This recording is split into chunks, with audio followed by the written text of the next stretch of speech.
Well, hello lads, I welcome you all to a new video. Today we are continuing off from last time in Shattered Time Rewind, which is, well, our return by death after we finally spoke to Kotonoha. So yeah, let's get right into it. I'm back. I'm right back here again. I get off the ground and dust myself off. After a tearful goodbye with Kotonoha, emotions are still running high. Still though, there's nothing else I can do here.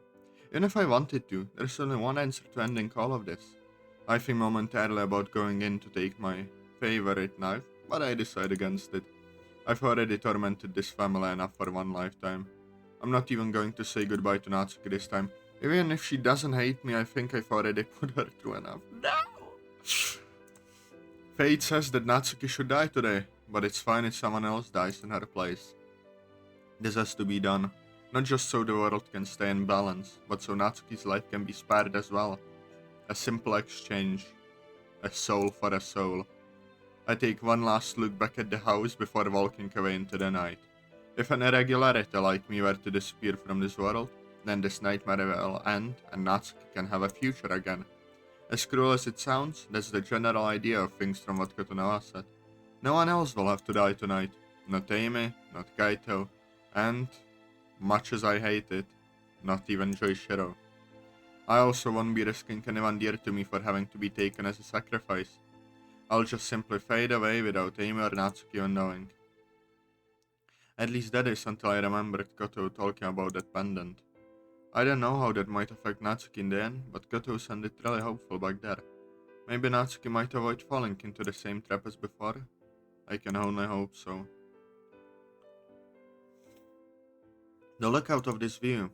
It's supposed to be a really romantic spot for a lot of young couples. At least that's what I've heard. Looking up at the moon and down at the city below, I guess there is something magical about this place. After what I've been through, it seems kinda ironic to me. The fact I've been so determined to save a young woman's life, and all the lengths I've gone through just to get to this point. Even though I didn't know her all that well at first, it seems she meant something to me right from the very beginning. Koto did say she brought her to me, so maybe that's why. I didn't say it before, but that was just you showing off, wasn't it? I can just hear her laughing in agreement. I think back to Natsuki's diary for a moment. She was the only other person, besides Mio, that paid much attention to me. After all, she noticed my gloomy attitude and my change in how I saw the world when hardly anyone else did, much less care. She managed to defy all logic and drag me out of my shell to talk to her. It's funny. To be honest, I never felt the same since my parents divorced. The final nail in the coffin was when Kotonoha died, leaving the loneliness and depression I felt to worsen over time. No one really noticed, aside from maybe Mio, but I was too afraid to let anyone get close to me at that point. Then I took a chance with Natsuki, and everything just changed. I don't know if that's why she always sat behind me in class or not. I mean, she could have chosen anywhere else, but she always wound up there. I love you, Natsuki. That's why I'm willing to do what I have to, just so you can live to see another day. If all it takes for you to have a bright future is for me to die, so be it. It feels amazing finally admitting to myself. At least not when our lives are in danger and tensions are running high. I love Natsuki's RNG, and as stupid as it sounds, I'd probably shout it right here from this mountain view. Not that it really matters now, considering what I have to do. I take my phone out and grasp it tightly in my hand. There is one last thing I should do in the event the pendant doesn't work.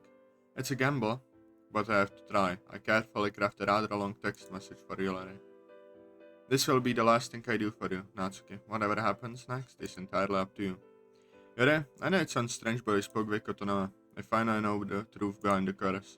It's nothing but a cruel joke to make someone exchange their life for someone they cared about. Koto never wanted you to know since she was worried about you. For Natsuki to live, I have to give up my life. Natsuki is the memory pendant I got from you, so she might remember some of this.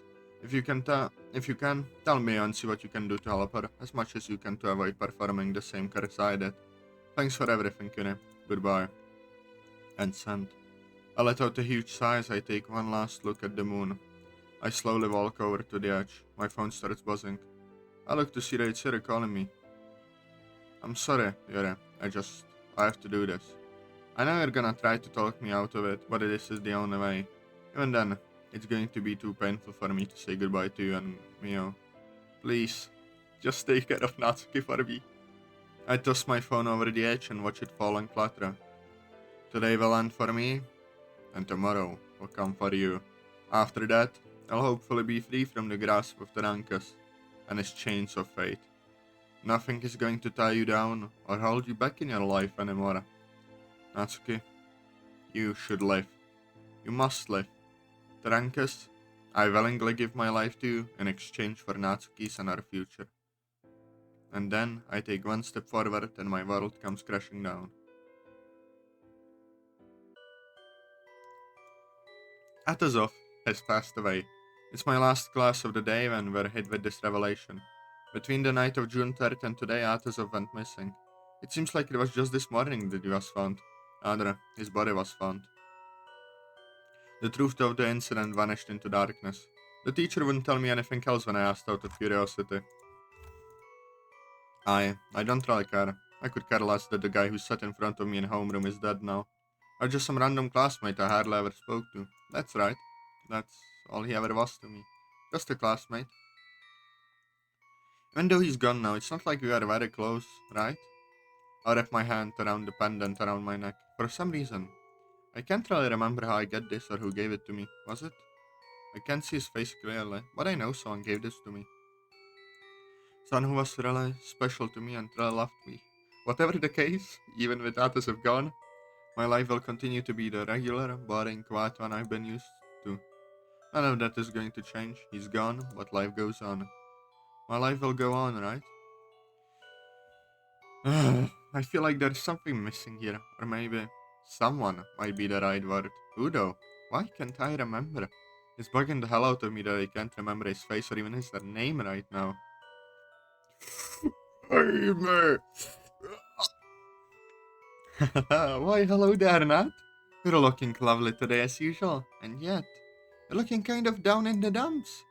Penny for your thoughts? Before I can say anything, a girl named Mia walks over to us. I don't think so, Amy. Not today. Amy looks over at her, a scornful look in her eye. She takes a few steps back before looking back at me. I'll talk later then. This isn't over. She walks away briskly as the bell rings, meaning classes are done for the day. What was... Wait, I was using the wrong voice the entire time. Damn it.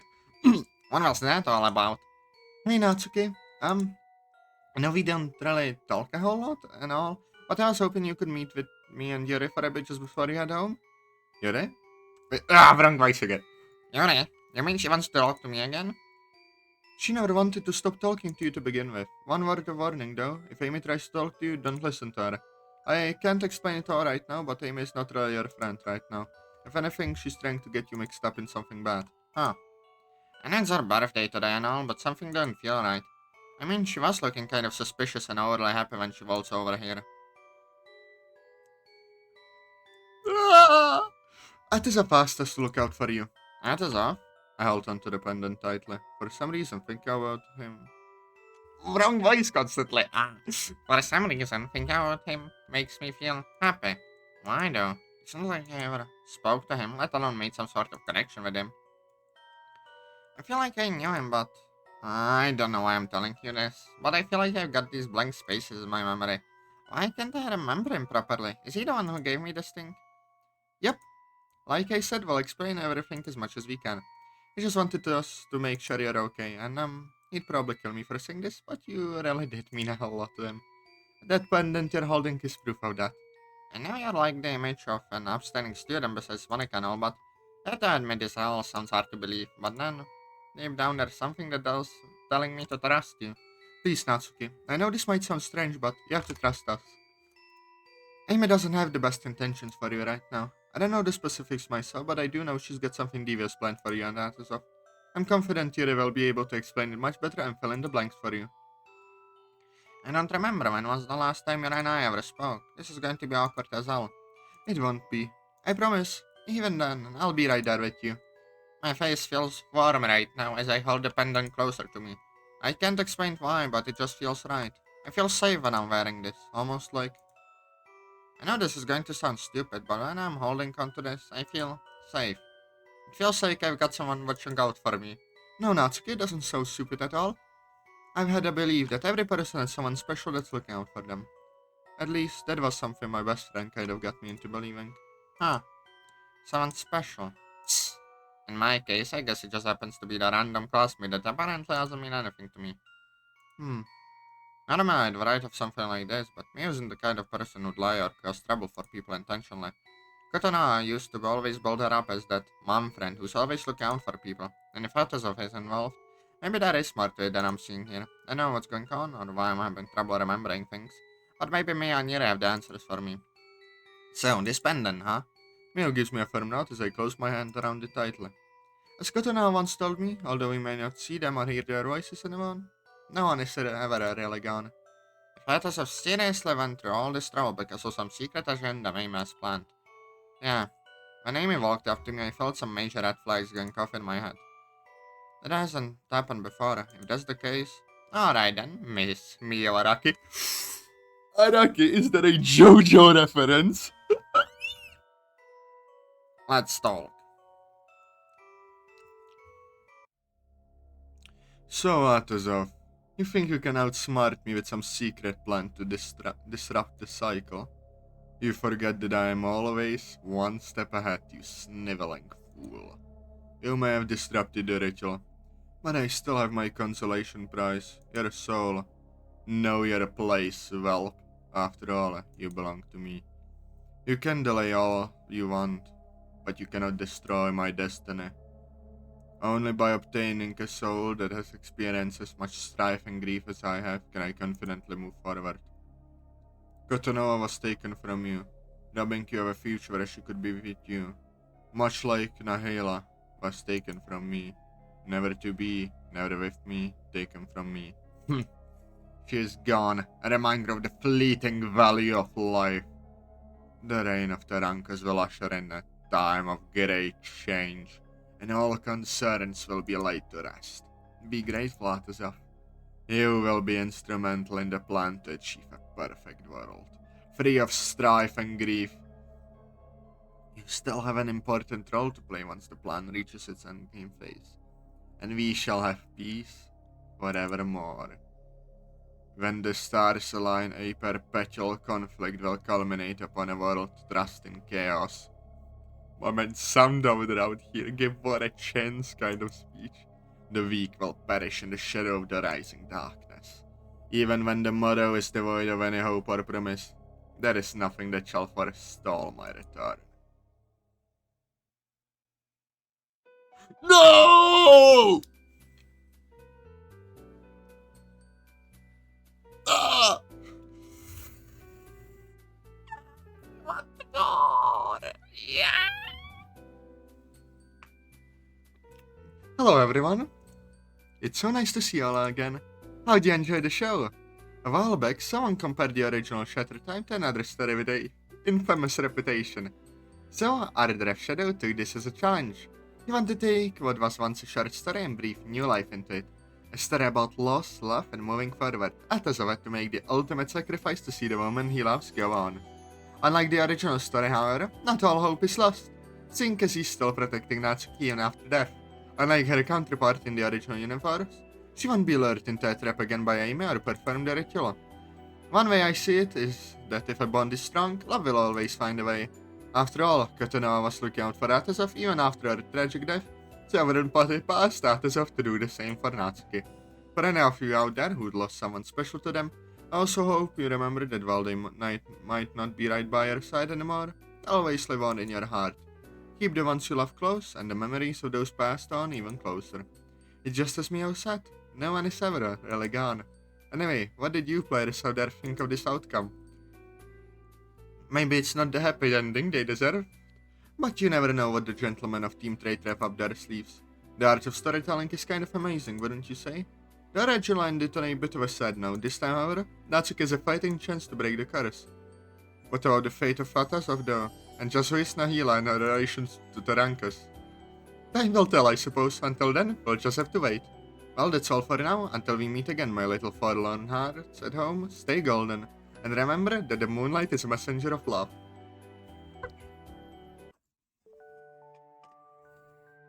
I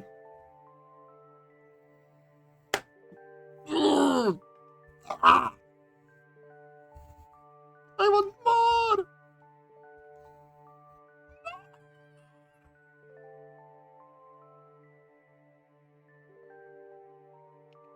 I want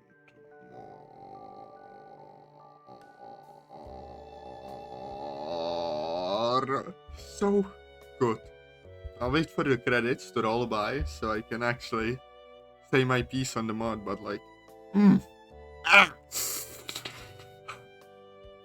Yes, the Atazoth ASMR continues. Bloody hell. I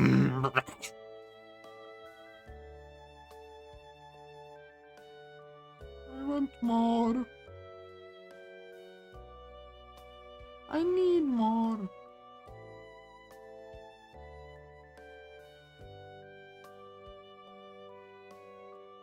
I want. Okay, credits. Roll faster, please. And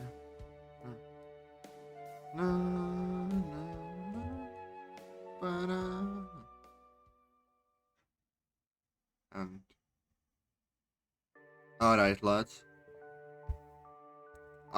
My thoughts on this mod. First of all, Team Traitor, you have cooked. You have cooked very well. Like, Zam.